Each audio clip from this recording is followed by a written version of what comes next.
आज हम एक्सप्लेन करने वाले हैं ओ माई गॉड 2 मूवी को। तो वीडियो को शुरू करते हैं और अगर वीडियो अच्छा लगे तो वीडियो को लाइक जरूर कीजिएगा और इसी तरह की वीडियोस पाने के लिए आप हमारे इस चैनल को सब्सक्राइब कीजिएगा ताकि आपको इसी तरह के लेटेस्ट और फ्रेश कंटेंट मिलते रहे। तो फिल्म की कहानी शुरू होती है महाकाल नगरी से, जहाँ पर की पंकज त्रिपाठी बने कांति शाह मुगदल को दिखाया जाता है। भगवान महाकाल का पक्का भक्त कांति उज्जैन के महाकालेश्वर मंदिर के बाहर प्रसाद चढ़ावे वगैरह की दुकान चलाता है। मंदिर के बड़े पुजारी की शरण में रहने वाले कांति एक सच्चे आस्तिक भक्त की सबसे बड़ी आइडल इमेज है और मंदिर के बाहर उसकी दुकान भी अच्छी खासी चल जाती है। जिसके बाद कांति की पूरी फैमिली को दिखाया जाता है, जिसमें उसके घर में पत्नी के समेत एक बेटा और एक बेटी रहते हैं, जिसमें बेटे का नाम विवेक तो बेटी का नाम दमयंती उर्फ दमू है। कांति की बेटी एक छोटे स्कूल में पढ़ती है, वहीं उसका बेटा विवेक एक इंटरनेशनल स्कूल में पढ़ता है। लेकिन स्कूल इंटरनेशनल हो या फिर कस्बे, है तो इंडिया में और उसमें स्टूडेंट आते तो हमारे इसी समाज से। तो एक दिन विवेक अपने दोस्त के यहाँ पर जाता है और घर वालों से कह देता है कि आज रात वो उसी के घर पर बिताएगा। और अगली सुबह जब होती है तो विवेक हॉस्पिटल में पाया जाता है। ये बात सुनने के बाद कांति तुरंत ही हॉस्पिटल जाता है, जहाँ पर कि वो अपने बेटे से मिलता है। जिसके बाद कांति डॉक्टर से मिलता है तो डॉक्टर कांति को कुछ ऐसी बातें बताता है कि कांति को कुछ भी समझ नहीं आता है। डॉक्टर कांति को बताता है कि विवेक ने कुछ ऐसी गोलियां खाई है जिस वजह से विवेक रात भर जागा है। तो कांति उस डॉक्टर से कहता है कि इसमें क्या बड़ी बात है, अगर किसी भी बच्चे की नींद पूरी नहीं होगी तो वो तो बीमार पड़ेगा ही। तब जाके डॉक्टर कांति को असली सच बताता है। वो बताता है कि विवेक ने कुछ ऐसी गोलियों का इस्तेमाल किया है जिन गोलियों का इस्तेमाल हम सुहागरात के समय पर करते हैं। और डॉक्टर कांति को ये भी बताता है कि विवेक ने सारी रात मास्टरबेट की है। ये सुनने के बाद कांति को बहुत ज्यादा विवेक पर गुस्सा आती है और वो विवेक को बहुत ज्यादा चिल्लाता है, क्योंकि कांति की नजरों में तो ये सब पाप है। लेकिन सबसे बड़ी बात ये है कि आखिर विवेक ये सब कुछ कर क्यों रहा था। तब कांति विवेक के एक दोस्त से सब कुछ पता कर लेता है। विवेक का दोस्त कांति को बताता है एक डांस कंपटीशन की तैयारी के बीच विवेक एक लड़की का पार्टनर बना। वो बहुत ही अच्छा डांस कर रहे थे, लेकिन कुछ जलने वाले दोस्तों ने उसके पसंदीदा पार्टनर से अलग करवा दिया। उसके दोस्तों ने उसका मजाक उड़ाया और सबसे बड़ा मजाक ये था कि उसके लिंग के आकार को लेकर उसके मन में शंकाओं का निर्माण करती है। और बच्चा पूछे भी तो किससे कि समान लिंग का आकार प्रकार कैसा होता है। वह नीम हकीमों जड़ी बूटी बेचने वाले बाबाओं के पास भटकता है और फिर एक मेडिकल स्टोर से नकली गोली खाकर बीमार पड़ जाता है। ये सारी बातें जब कांति को मालूम चली तो उसे बहुत ज्यादा दुख हुआ। वो महादेव के सामने प्रार्थना करते हैं कि उसका बेटा इन सारी प्रॉब्लम से बाहर निकल आए। लेकिन महादेव जानते हैं कि कांति के बेटे विवेक के पास अब कितनी प्रॉब्लम्स आने वाली है, इसलिए महादेव अपने एक दूत को पृथ्वी पर भेजते हैं, जो कोई और नहीं बल्कि अक्षय कुमार होते हैं, जिन्हें कांति हमेशा महाराज कहकर पुकारता है। कुछ दिनों के बाद स्कूल के प्रिंसिपल जो है वो विवेक और उसके पेरेंट्स मतलब की कांति को स्कूल बुलाते हैं और उसे बताया जाता है कि विवेक ने जो हरकत की है उसकी वजह से हम उसे स्कूल से बाहर निकाल रहे हैं। कांति को यह समझ नहीं आ रहा था कि आखिर विवेक ने ऐसा क्या कर दिया जिस वजह से उसे स्कूल से बाहर निकाला जा रहा है। तब कांति को एक वीडियो बताया जाता है जिसमें कि विवेक जो है वो स्कूल के बाथरूम में मास्टरबेट कर रहा होता है। और ये वीडियो विवेक के कुछ जलने वाले दोस्तों ने बना ली थी और उसे हर जगह शेयर भी कर दी थी। इसलिए स्कूल का यह फैसला निकलता है कि अब वो विवेक को किसी भी हालत में इस स्कूल में तो नहीं रखना चाहते, इसलिए वो उसे स्कूल से बाहर निकाल देते हैं।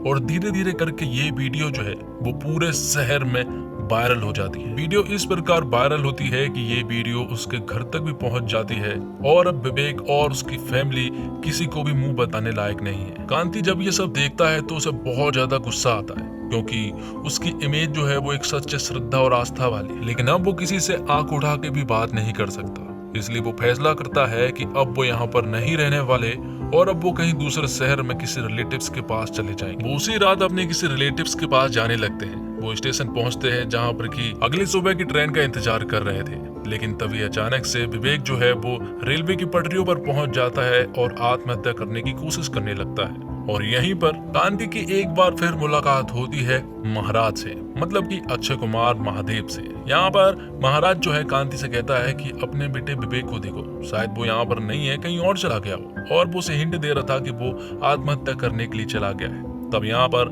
कांति उसके पीछे दौड़ता है वो उसे बचाने की लाख कोशिश करता है, लेकिन वो उसे नहीं बचा पाता है क्योंकि उसे महाराज मतलब कि महादेव ने बचा लिया था। महादेव ने विवेक को बचा लिया था। जिसके बाद महादेव कांति से बात करते हैं। कांति यहाँ पर उन्हें अपनी सारी प्रॉब्लम्स बता देता है, लेकिन कांति को वो थोड़े पागल से लगते हैं क्योंकि वो पहेलियों में बात करते हैं। महादेव कांति से कहते हैं कि सारी दुनिया को तुम्हारा बेटा गलत लग रहा हो, तुम्हें भी वो गलत लग रहा हो, लेकिन क्या कभी ये जानने की कोशिश की है कि विवेक असल में गलत है भी या फिर नहीं। कांति को ये सारी बातें अब बहुत अच्छे से समझ आ चुकी थी कि विवेक ने जो कुछ भी गलती की उसमें गलती उसकी नहीं थी, बल्कि हमारी स्कूल की और मेडिकल स्टोर वाले की और उन बाबाओं की भी है। क्योंकि अगर उसे सही तरह से ज्ञान मिल गया होता तो शायद आज वो इतनी बड़ी गलती नहीं करता। इसलिए वो 4 लोगों पर केस दर्ज करता है, एक तो स्कूल पर, दूसरा मेडिकल स्टोर पर, तीसरा बाबाओं पर और चौथा खुद पर। क्योंकि अगर विवेक को ठीक से ज्ञान मिल गया होता तो आज वो अज्ञानता का शिकार नहीं होता। कांति कोर्ट पहुंच जाता है एक वकील को लेकर। खुद के ऊपर केस करने वाले शख्स को देखकर जज भी हैरान रह जाते हैं। कांति उनसे कहता है कि मैं इन 4 लोगों पर मानहानि का केस करना चाहता हूं क्योंकि इन 4 लोगों की लापरवाही की वजह से मेरा बेटा अज्ञानता का शिकार हुआ। मैं चाहता हूँ कि ये सारे लोग मेरे बेटे से माफी मांगे और बदले में ये लोग मुझे महाकाल के लिए चढ़ावा दे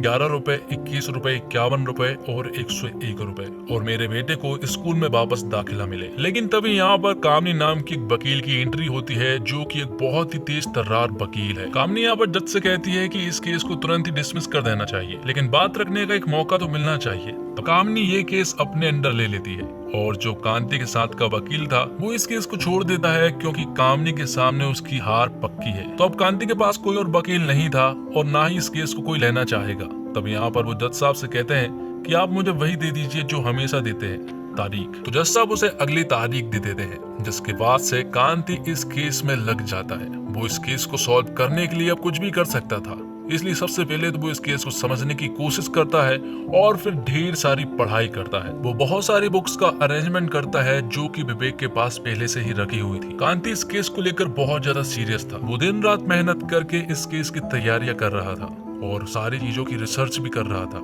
जिसमें कि उसकी बेटी दमयंती भी उसका साथ दे रही थी। तो अब तारीख वाले दिन कांति जो है वो कोर्ट रूम पहुंच जाता है जहाँ की हालत बहुत ज्यादा खराब थी, उसने पहले ही देख ली थी।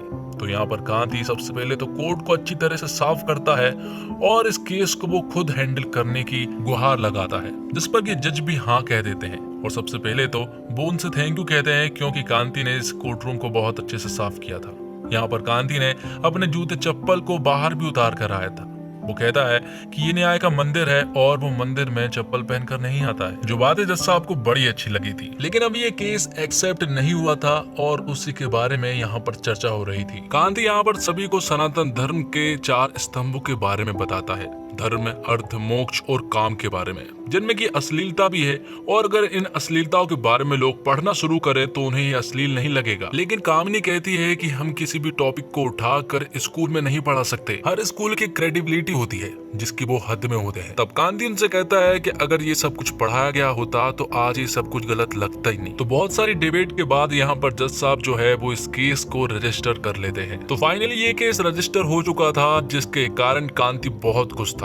हालांकि ये केस अभी वो जीता नहीं था, लेकिन वो इतना खुश था जैसे कि वो केस जीत गया हो। लेकिन ये तो बस शुरुआत है, क्योंकि कांति को ज्यादा नॉलेज है नहीं और आगे बहुत सारी अड़चने हैं। तो आगे कामनी समझ चुकी थी कि इस केस को कैसे सॉल्व करना है। उसने सारी पढ़ाई करके आई थी और इसलिए वो यहाँ पर कोर्ट में विवेक को बुलाती है। वो उसे कटघरे में पेश करती है और उससे सवाल पूछती है। कामनी यहाँ पर विवेक से बहुत ही उल्टी सीधे सवाल पूछती है, जिनके जवाब विवेक दे तो पाता है नहीं, साथ ही वो अपने सर को ऊंचा भी नहीं कर पाता है और इस कोर्ट से भाग जाता है। और जब कांति अपने घर पहुंचता है तो उसकी मुलाकात उसके घर के बाहर महादेव से होती है। महादेव कांति से कहते हैं कि वो बोलो जो कानों को अच्छा लगे, वो बोलो जो समाज को अच्छा लगे। कांति उनसे कहता है कि आपकी ये सारी बातें किसी को समझ में आती भी हैं या फिर नहीं, जिस पर कि महादेव उससे कहते हैं कि मुझे जिसको जो समझाना होता है वो समझ जाता है। कुछ देर बाद यहाँ पर कांति को समझ आ जाता है कि आखिर महाराज क्या बोल रहे थे। उनकी बातों पर गौर करने के बाद अगले दिन वो फिर से कोर्ट में पेश होता है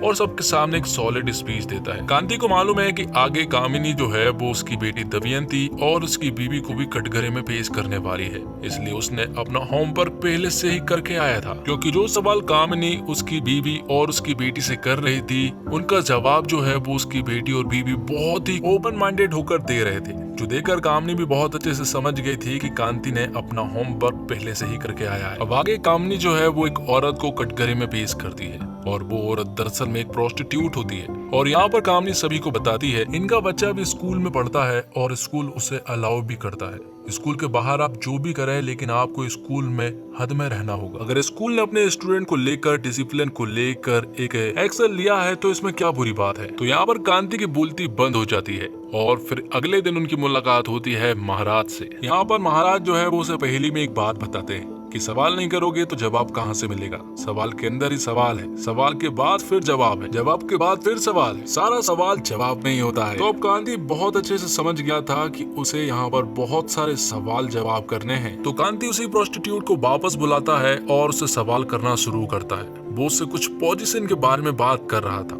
यहाँ पर वो औरत भी उसे जवाब दे रही थी। कांति उनसे कहता है कि वो तो अपनी भूख मिटाकर चले जाते हैं, क्या तुम्हें अच्छा लगता है? जिस पर कि वो औरत साफ मना करती है। वो कहती है कि कुछ लोग नाचने के लिए आते हैं तो कुछ लोग उल्टे सीधा काम करने के लिए, और कुछ नहीं कर पाते हैं तो वो सामने बैठकर रोते रहते हैं। तो कांति उनसे कहता है कि अगर उन सभी लोगों को पहले से ये सब कुछ आता होता तो शायद तुम्हें परेशानी नहीं होती। जिस पर कि वो औरत भी हाँ कहती है। अब कांति उनसे एक आखिरी सवाल करना चाहता है कि आपका बच्चा जो स्कूल में पढ़ता है आप उसे कहाँ देखना चाहेंगे? उन अज्ञानी लोगों की भीड़ में जो आपके पास आते हैं, या फिर उन पढ़े लिखे शिक्षित काम शास्त्र के जानकार जो अपनी प्रेमिका, बीबी, पत्नी जिनका वो मन और शरीर का सम्मान करे? तो वो औरत कांति की दूसरी बात से पूरी तरह से सेटिस्फाइड थी और इतना बोलने के बाद वो यहाँ से जाने लगती है। तब कांति उन्हें झुककर प्रणाम करता है। तो जज साहब उससे कहते हैं कि तुम उन्हें प्रणाम क्यों कर रहे हो? कांति उनसे कहता है कि वो एक ऐसी माँ को प्रणाम कर रहा है जो अपने बच्चे को पढ़ाने के लिए अपना सब कुछ दांव पर लगा रही है। उससे बड़ा शिक्षक कोई और नहीं है, क्योंकि स्कूल अपना कुछ भी दांव पर नहीं लगा सकता। इसके बाद फिर से एक डिबेट होती है और ये डिबेट फिर से पहुंच जाती है स्कूल की गलती पर, कि अगर स्कूल ने सब कुछ सिखाया गया होता तो आज ये सारी गलती विवेक नहीं करता। दरअसल मैं कांति सेक्स एजुकेशन की बात कर रहा था। तब कामनी कहती है कि इस टॉपिक को पढ़ाने का किसी के पास कोई और तरीका नहीं है।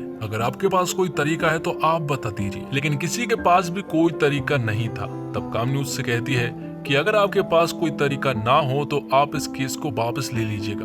अगर तरीका हो जो कि बलगर ना हो तो आप हमें बता दीजिएगा। अब कुछ दिनों के बाद फिर से कांति की मुलाकात होती है महाराज जी से।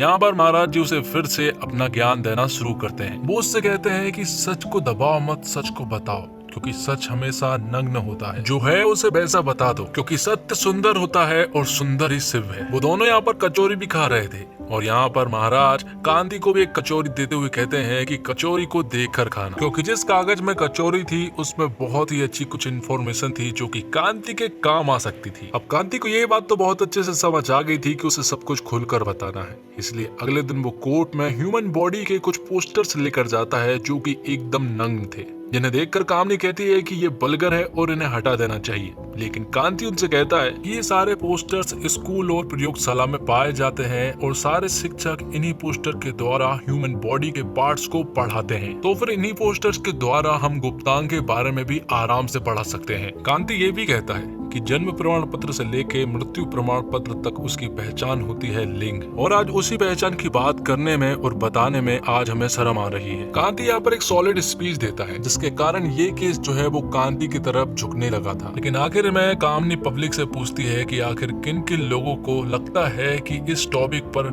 स्कूल में पढ़ाई होनी चाहिए, जिसमें कि सिर्फ एक दो लोग ही हाथ उठा पाते हैं और जज साहब जो है अगली तारीख दे देते हैं। लेकिन इन सब का बाहर प्रभाव जो हुआ था वो बहुत ही सॉलिड हुआ था। सभी लोग चाहते थे कि स्कूल में इन सब की पढ़ाई हो और सभी लोग इस सब का नॉलेज भी चाहते थे। और अब कहीं ना कहीं स्कूल के प्रिंसिपल को भी लग गया था कि वो ये केस हारने वाले हैं, क्योंकि बात अब स्कूल की इज्जत पर आ गई थी। इसलिए वो कांति के साथ एक मीटिंग रखते हैं और वो कांति को 1 करोड़ रुपए का चेक देते हैं और बदले में ये मांगते हैं कि वो इस केस को वापस ले ले, जिस पर कि कांति भी उस चेक को एक्सेप्ट कर लेता है और उस पेपर पर साइन कर देता है। लेकिन उसे कहीं ना कहीं ये सब कुछ अच्छा नहीं लग रहा था। वो जब घर वापस लौट रहा था तभी अचानक से उसका एक्सीडेंट हो जाता है और वो बहुत ही ज्यादा गंभीर हालत में था। और जब अगले दिन उसकी नींद खुलती है तो वो खुद को हॉस्पिटल में पाता है। जैसे उसे होश आता है तो यहाँ पर महादेव उसे बताते हैं कि तुम मर चुके हो। मैंने तुमसे कहा था कि सत्य ही सुंदर है और सुंदर ही शिव है।